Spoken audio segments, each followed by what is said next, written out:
ایک شہر جو ہنستے ہوئے بسایا گیا اور اس میں بسنے والی قوم جسے ہر نعمت سے نوازا گیا تھا، مگر وہ انسانی تاریخ میں ایک ایسی سرزمین تھی جہاں گناہ چھپ کر نہیں اعلانیہ رنگ میں کیے جاتے تھے۔ اس قوم کا جرم اتنا انوکھا تھا کہ اس جیسا پھیل انسانی یادداشت میں کبھی درج ہی نہ ہوا تھا۔ اللہ کو ان کا راستہ پسند نہ آیا اور پھر اللہ کا فیصلہ اتر گیا اور پل بھر میں اس پوری قوم کو بستی سمیٹ الٹ دیا گیا جو قیامت تک عبرت بن کر رہ گیا۔ یہ قوم تھی قوم لوط اور یہ بستا ہوا شہر تھا سادونم۔ آج کے جارڈن اور پیلسٹائن کے درمیان دو مشہور شہر واقع تھے، سادوم اور گومورا۔ سادوم ایک ایسا شہر تھا جہاں زمین میں چشمے اور باغیچے دونوں موجود تھے، فصلیں اتنی مضبوط کہ لوگوں کو کبھی اندازہ ہی نہیں ہوا کہ یہ زمین بھی انکار سن سکتی ہے۔ کھجوروں کے گچھے نرم تھے، پھل بھرے ہوئے تھے اور زمین کے پانی میں مٹھاس تھی، لیکن ان کے دل زمین کی مٹھاس سے الٹ دھیرے دھیرے سختی میں ڈھلنے لگے۔ پہلے ان کے گناہ فرد تک تھے۔ تمہاری مسکراہٹ بہت خوبصورت ہے۔ پھر سردار مسکرا کر بولے، یہ نیا راستہ ہے، اس میں مزہ ہے۔ اور پھر لوگوں میں یہ شوق عادت اور رویہ بن گیا۔ گناہ اب صرف پھیل نہیں رہا، تہذیبی رنگ میں ڈھل گیا۔ جہاں لوگ رات کے اندھیروں سے نکل کر کھلی بیٹھکوں میں اعلانیہ فیصلے کرتے اور اللہ کی بتائے ہوئے احکاموں کو بحث میں اڑا دیتے۔ دور ایک شہر بابل میں اللہ کے نبی حضرت ابراہیم علیہ السلام اور ان کے بھتیجے حضرت لوط علیہ السلام اللہ کا پیغام لوگوں تک پہنچاتے رہے۔ پھر اللہ کے حکم سے یہ ہجرت کر گئے۔ حضرت لوط علیہ السلام وہ پہلے انسان تھے جو ابراہیم علیہ السلام پر ایمان لائے تھے، مطلب یہ دونوں صرف رشتے سے نہیں دین کے سفر سے بھی جڑے ہوئے تھے۔ قرآن کہتا ہے کہ اور ہم ان کو اور لوط علیہ السلام کو اس زمین کی طرف بچا کر لے گئے جس میں ہم نے ساری دنیا کے لیے برکت رکھی ہے۔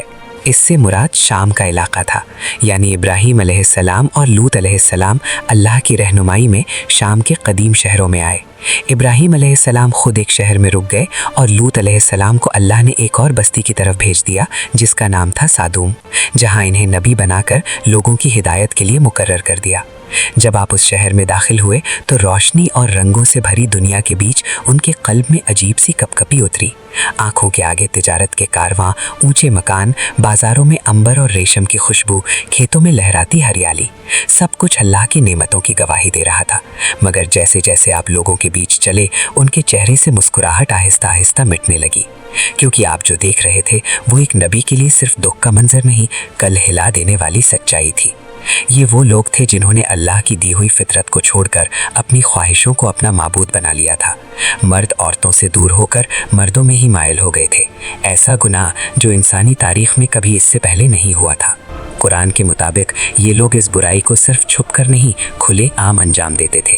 ان کی مجلسوں میں بے حیائی، گلیوں میں فحاشی، دروازہ بند کرو اور شراب لاؤ، اور راستوں پر مسافروں کے ساتھ بدسلوکی ایک معمول بن چکا تھا۔ لگتا ہے یہ اکیلا ہے، چلو اس کی محنت کا پھل ہم لے لیتے ہیں۔ سادوم میں قانون ہمارا ہے، یہ سامان ہمیں دے، اس سے میں تم سب کو رات میں دعوت دوں گا۔ جس شہر کو اللہ نے امن، رزق اور خوبصورتی دی تھی، ذرا سوچو اسی سرزمین پر لوگ سڑکوں پر بیٹھ کر آنے جانے والوں کو پریشان کرتے۔ خدا کا واسطہ مجھے آزاد کر دو۔ ان کا مال لوٹ لیتے، ان کے ساتھ نامناسب مائل رکھتے اور ان حرکتوں پر فخر محسوس کرتے تھے۔ نعمتوں کی وادی اب گناہوں کا میدان بن چکی تھی۔ ایک دن حضرت لوط علیہ السلام اس قوم کے پاس آئے اور انہیں کہا، میری قوم، اللہ سے ڈرو، میں تم تک وہ پیغام لایا ہوں جس میں تمہاری بھلائی ہے۔ قوم کے جوان ہنستے ہوئے بولے، بھلائی ہمارے شہر کی گلیوں میں بہتی ہے۔ ہم نے کسی نبی سے نہیں مانگی۔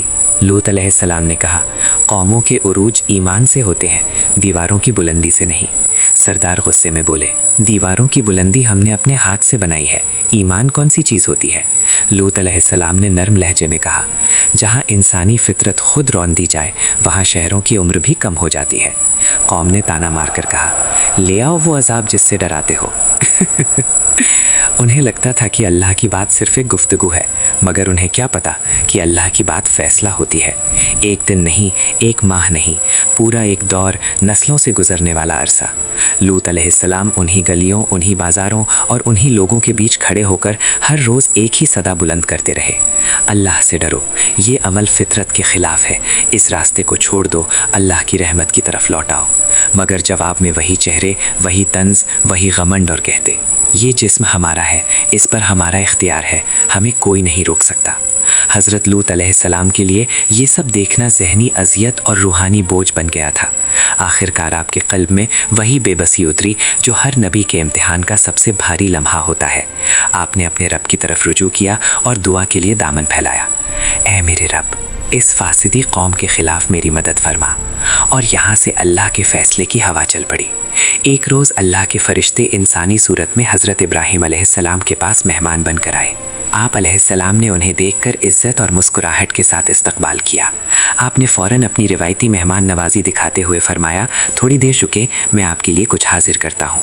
फिर हज़रत इब्राहीम अलैहिस्सलाम ने दस्तरख्वान पेश किया, मगर उन्होंने देखा कि मेहमान हाथ आगे नहीं बढ़ा रहे और खाने को छू भी नहीं रहे। आपके चेहरे पर फ़िक्र की लकीर उभर आई। फ़रिश्ते समझ गए कि खलील अल्लाह के क़ल्ब में सवाल उठ चुका है। तब उन्होंने फरमाया, घबराइए मत, हम अल्लाह के फ़रिश्ते हैं। और साथ ही आप अलैहिस्सलाम को एक बेटे की खुशखबरी दी, हज़रत इसहाक़ अलैहिस्सलाम के पैदा होने की बशारत। हज़रत इब्राहीम अलैहिस्सलाम का दिल खुश हो गया और शुक्र की मुस्कुराहट लौट आई। खुशखबरी के बाद फ़रिश्तों ने अगला फ़ैसला भी सुनाया, हम अब एक ऐसी बस्ती की तरफ जा रहे हैं जो हद से ज़्यादा फ़साद और बेहयाई में डूब चुकी है। वहाँ एक नबी तशरीफ़ फरमा है, हज़रत लूत अलैहिस्सलाम, और हम उनकी कौम को तबाह करने भेजे गए हैं। हज़रत इब्राहीम अलैहिस्सलाम जो रहम और शफ़क़त का समंदर थे, आपने फ़रिश्तों से सिफारिश की कि शायद कोई रास्ता हिदायत का अभी भी बाकी हो, लेकिन अल्लाह का फ़ैसला आसमान में लिखा जा चुका था। हिदायत की मोहलत पूरी हो चुकी थी और फ़रिश्ते वहाँ से निकल पड़े।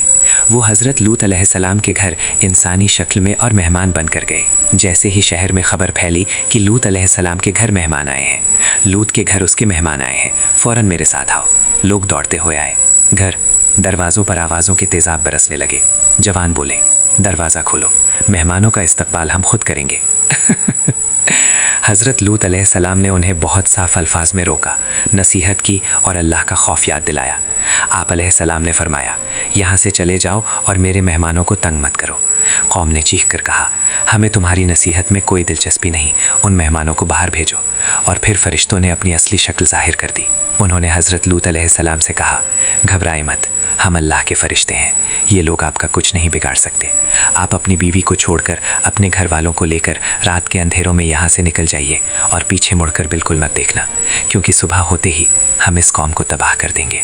यानी जिस सरज़मी से रहमत वाले निकल गए, वहीं से अज़ाब का पहला सुर बुलंद हुआ।